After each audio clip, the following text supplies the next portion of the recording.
Cynthia's diary. This place is even more amazing than I could have ever imagined. The knowledge held within these walls is extraordinary. Their magic is not quite as elegant as that of the druids. It is very strictly structured and methodical, but the power is undeniable. No complex knots or weaves.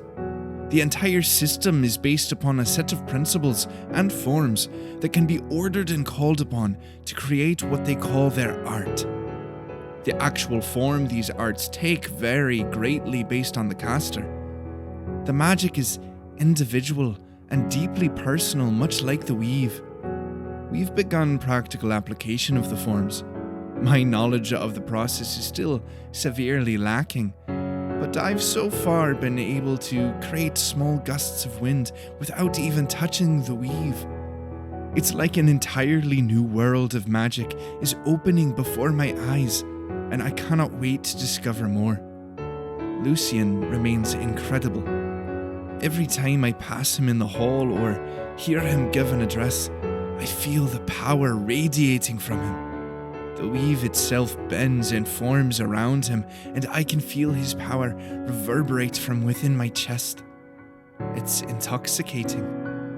I can't wait to learn more from him and better understand him as my Dagda. It's not every day that a girl comes face to face with one of her gods. Victor has warmed up to me, which makes me glad. He's hurting, both on the outside and the inside. I wish I could help him. I wish I could show that he's not alone. He reminds me so much of Seamus. I can't exactly explain why, but I feel an incredibly strong connection to him. It's almost as if Seamus were still alive. I know he doesn't believe in all of this, but deep down I think he wants to. The logical side of his mind just won't let him, but I'll get through to him eventually. Cynthia Pride. Chapter 6. Victor Corveil awoke in a heightened sense near anxiety, an existential fear that he couldn't quite understand. It wasn't because something had happened, but rather because it hadn't. This was the first night since he was deployed that he had a full and restful night's sleep. No nightmares, no terrors, no ghosts. Only a slight and fleeting memory of a dream that he couldn't quite hold on to. Something about a strange man calling out his name. Nothing significant. It was all too good to be true. Perhaps this was just a dream too, and something terrible was about to happen. It had to happen. It always did. But this time, nothing came. He looked at a small clock on his side table and noted that it was nearly 8. Even more surprising to him than the lack of nightmares was the lack of Keen banging on his door or window, annoying him until he got up, as he had done every morning at 7:30 since he had been assigned as his nanny.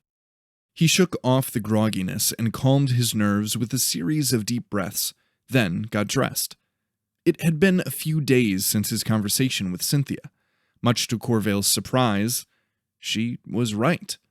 Talking about it did help, if just a little bit. The smallest thing could still set him off, but little by little, he was able to push the episodes down. He would still freeze up for minutes at a time, but was getting better at distinguishing between imagination and reality, which was a step in the right direction. The day before, he had introduced Cynthia to Keen. This caused Cynthia to blush and act shyer than Corveil had thought possible of her. Apparently, Keen had caught the eye of many of the girls in their year. Whether this was due to his unusually good looks, or the fact that he was essentially Antumbra royalty, he didn't know. But it made any gathering of the three extremely awkward. Corveil went about his usual routine of dressing his wounds and driving off infection as best he could. Despite them being months old, the burns specifically refused to heal. It was a slow process, but he had noticed improvement. He kept looking over his shoulder, expecting to see his ghost, or Keen at the very least, but neither came. He looked into the bathroom mirror at his muscled yet broken body and almost didn't notice the man standing behind him. He started back in alarm and spun on his heels towards the assailant, but no one was there. He could have sworn that he had seen someone. It was neither his ghost nor Keen, but an older man, with a thick beard and antique military coat. He couldn't have imagined, could he? It was so vivid for the second that he had glanced it, and it wasn't something that he could have pulled from his trauma of the war. He slowly crept out of the bathroom and into the main room of his dorm, but it too was empty. He shook himself and returned to the bathroom and finished washing up, short hairs on the back of his neck standing on end. He grabbed the wash basin and carried it to the far window to empty it. "Victor Corveil," he distinctly heard a voice ask from behind him. He dropped the bowl and it splashed its contents across the small room's floor. He didn't turn around. He didn't dare. Who or whatever this person was had already gotten the drop on him, and there was nothing he could do to change that now. "What do you want?" he replied shakily. "The same thing you want." The ethereal voice took on more substance as it drew closer. He felt as if he should recognize that voice, as if he had heard it before. "And what is it that I want?" "The truth," it said, whispering in his ear. A cold shiver ran down his bare spine. "You're a hard man to pin down. I've been trying to speak to you for a while now." He did recognize the voice. It was the same voice that he had heard several times during the episodes he had suffered here, and now that he had forced himself to remember, it was the same voice that had tried to speak to him in a dream he had the night before. He slowly turned around to see who was standing behind him. The room was still empty. "You won't find me there." Corveil sank to the floor and braced himself against the kitchenette, ready for the episode that he was sure was about to happen. "Are you a ghost?" he asked sincerely. "Not exactly. At least not like the one in your head. It doesn't like sharing," the voice said. "I still have a few tricks up my sleeve and I was able to buy you some time, but not much. For us to speak more, you'll have to come to me." "And how do I do that?" he asked the air. "The lamp on the wall. Touch it." "These delusions are getting weirder and weirder," Corveil thought to himself as he rose back to his feet and approached the lone gas lamp that hung from the wall. He had assumed it was either purely decorative or that it simply didn't work anymore, since unlike Jagger's Nest, the entirety of Rookslayer was lit by electric light bulbs, a luxury he had barely noticed given the extravagance of the rest of the campus's facilities. He reached out and touched the gas lamp with his left hand, and at first, nothing happened. Then, in an instant, it felt as if the world itself fell out from under him and was replaced by another. This new world looked hazy, as if it wasn't quite real. He was in a room, much like his own, but it was more open and more lavishly furnished.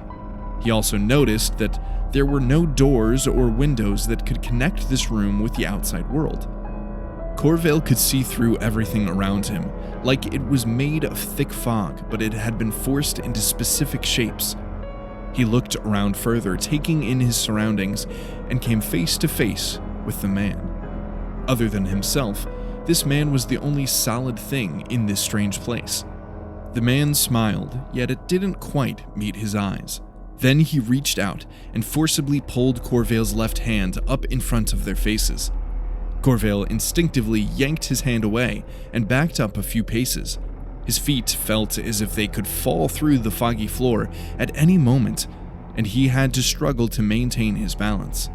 "Sorry, I had to make sure you hadn't been bound yet," the man said. He was taller than Corveil, an imposing and hard figure. His military coat with captain's knots on its shoulder was battered and torn in multiple places, but the metals that hung from it were brightly polished. "What are you? Some kind of genie?" Corveil said, still not trusting his eyes or his mind. The man smiled again and chuckled his response. Good guess, but no. I'm Oliver Rook. This revelation caught Corveil by surprise. His delusions were very vivid and felt extremely real to him, but they were always based on his past. This was something new, something he didn't quite understand and couldn't quite believe. Right, sure. Look, kid, I know that you're skeptical. I would be too. But there is something wrong here. I know you can feel it. That's why I can talk to you. We're kindred spirits, you and I. I can help you get to the bottom of this. But you can't trust Foros. You can't trust anyone from the founding families, he said in a serious tone. Except you, of course, Corveil replied dryly. Of course, Rook responded, adopting that same half-smile once again. Look, sir, I don't know if breathing the medicine is messing with my head or if my head is doing this all on its own, but I should really get going. The smile evaporated as quickly as it had come. Please, don't go. I can help you. You need to trust me, please. Desperation stained his words as Corveil reached his hand towards the hazy gas lamp adorning the wall. No, wait! Rook cried out as the world once again fell away. Corveil found himself back in his dormitory room, his hand still touching the lamp and water still spilled everywhere on the floor. He sighed deeply and grabbed a small dish towel to clean up with. And just when I thought things were starting to get better, he said aloud, scratching his head. By the time Corveil had gotten down to the dining hall, the main rush had already passed. The staff were already clearing the tables, and only a few students remained eating. Cynthia waved to him from a table near the serving counter.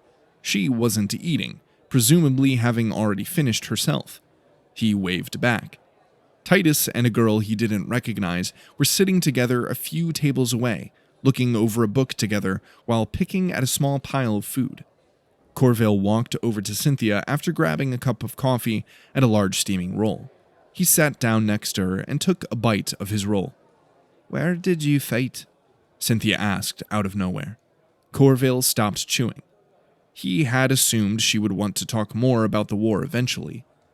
It seemed to bring her peace about her brother. Though it did seem to help him too, it still hurt. It was exhausting to have to relive it all over and over. But at least this way he got to do it on his own terms, and not on the whims of his ghost. He swallowed his bite and washed it down with a sip of lukewarm black coffee. Argonne Forest, Montfaucon, Sedan. It's all a bit hazy, really. Metz? She asked. Maybe, he said after thinking for a moment. It's honestly hard to remember. My brother fought at Metz. We think that's where he... She choked up slightly.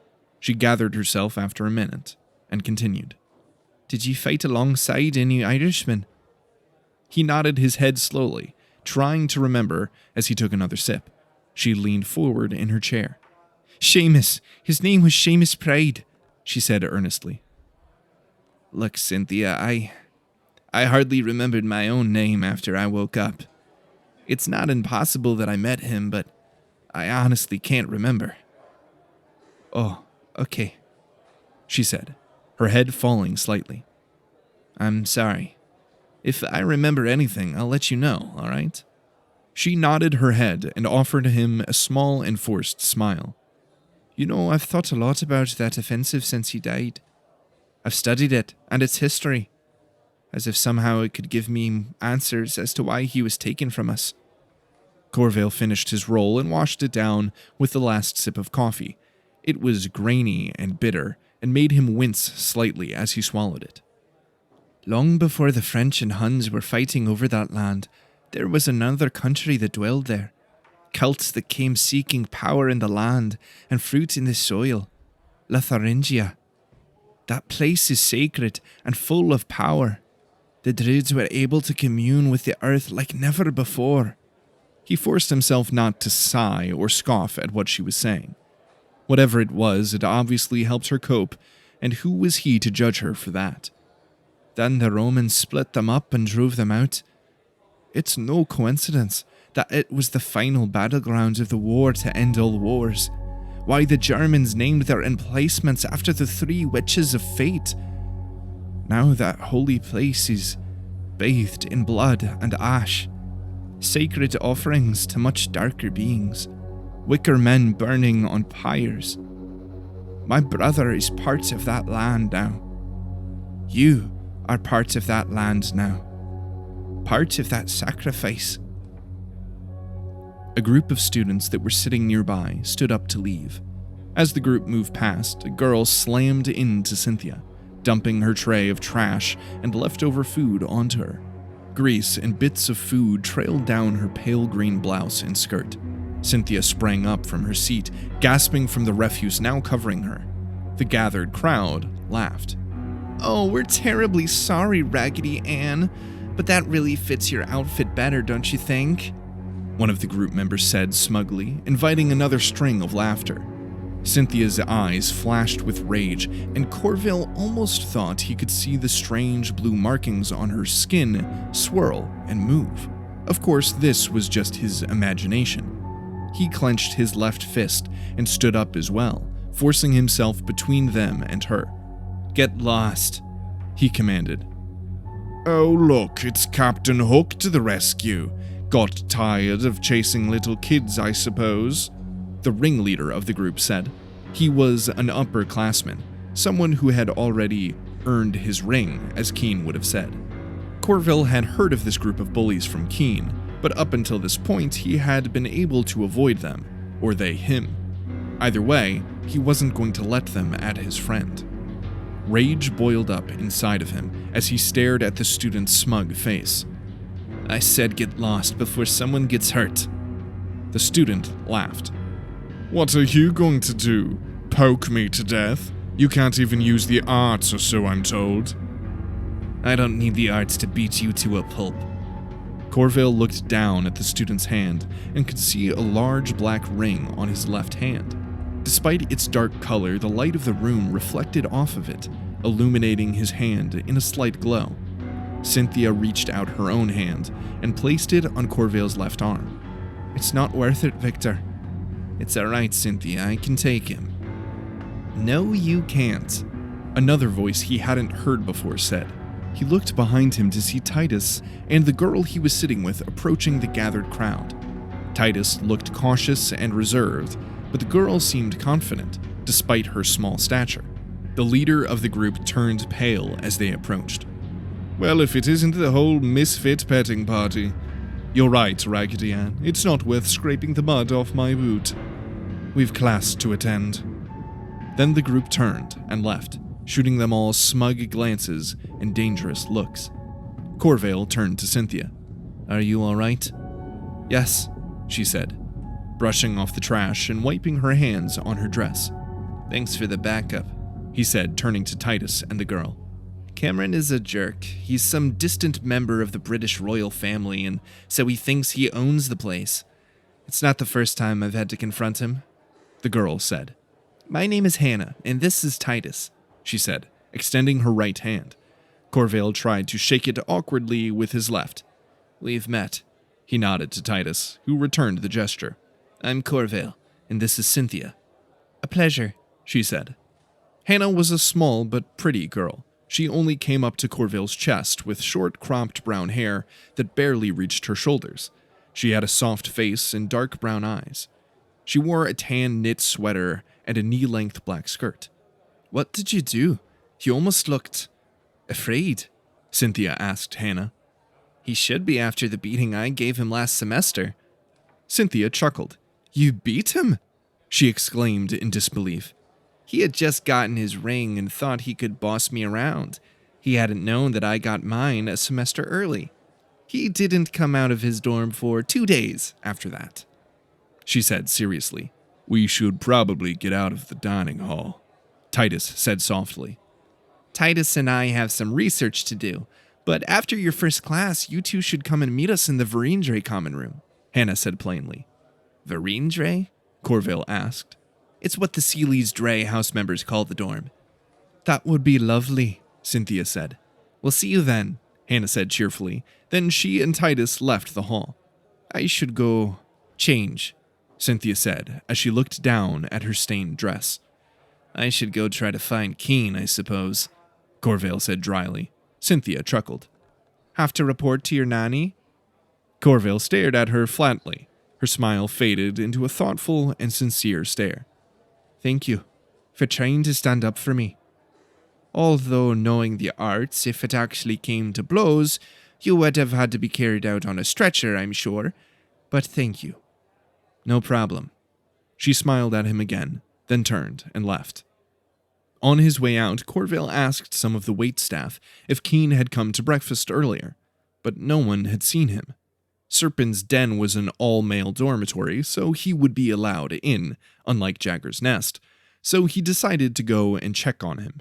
His first step into the dormitory building took his breath. He had thought that the rest of the campus was nice, but this place was the Ritz in every possible way. Unlike the rest of the campus, the main foyer was bright, with white marble tiles on the floor and massive pillars reaching to the high ceiling. The chandeliers would have put Buckingham Palace to shame. A grand staircase led from the foyer to the second floor, where the head of the dorm sat behind an opulent desk hewn from a single piece of marble. The elderly snow-haired man had a hawk nose and chin and eyes that seemed to weigh every ounce of a person. "Can I help you?" he asked dryly. "I'm looking for Keen Serpent's room. I was supposed to meet with him today, but I haven't seen him," Corveil responded. "No one is allowed to disturb Master Serpent while he is in his room. Direct orders from Lord Argent Serpent himself." "Professor Foros assigned him to guide and tutor me. He was supposed to attend every class with me." He also wanted to mention how Master Serpent had disturbed him in his own room every day since they had met, but he doubted that that would help his case. "Unless you want me to go ask the headmaster for his direct order?" The hawk-faced man narrowed his eyes to slits. "Victor Corveil, is it?" he asked. "Yes, sir." "So be it. Master Serpent is on the top floor in the family suite. I suggest you knock first. The Serpents take their privacy very seriously." "Thank you, sir," Corveil said before heading up another staircase behind him. He ascended several more before reaching the top floor. Intricate designs of stone ran up and down the walls of the hallway, all leading to a set of double doors on the far end. He drew closer to the door and noticed an emblem emblazed in the center of two snakes nearly eating each other's tails, forming a perfect circle. The opening of the door would separate the snakes completely. Silver knockers hung from each of the doors. He lifted the knocker and tapped it against its back. The thudding sound reverberated throughout the hallway. He listened closely to the other side of the room. He heard music? Soft orchestral music was wafting from the other side, and he also heard another sound like rain or blowing wind. He wasn't entirely sure what to make of it. He knocked a second time, with no response. After a few moments, the rushing sound stopped with a low squeak. Corveil tested the door, and much to his surprise, it wasn't locked. He pushed the heavy oak door open and took a step into the massive room. It was even more extravagant than the foyer or anything in the main halls. Floor to ceiling was covered in white and black marble with gold and silver trim. The furniture, of which there was a lot, was made of deep mahogany and ivory. Corveil had never seen so much wealth on clear display like this in his entire life. While he was still gaping at the sheer opulence before him, Keen entered the main room from the far side, completely undressed. He met their eyes in shock and horror, then turned around immediately as Keen, matching Corveil's own surprise, reached for a towel and covered their chest and body. The first shock that ran through Corveil's mind was the fact that Keen had a running water shower in their own private room. Running water in sinks was rare enough, but to have your own private shower was nearly unheard of. The second and much more surprising shock, of course, was the realization that Keen Serpin was a girl.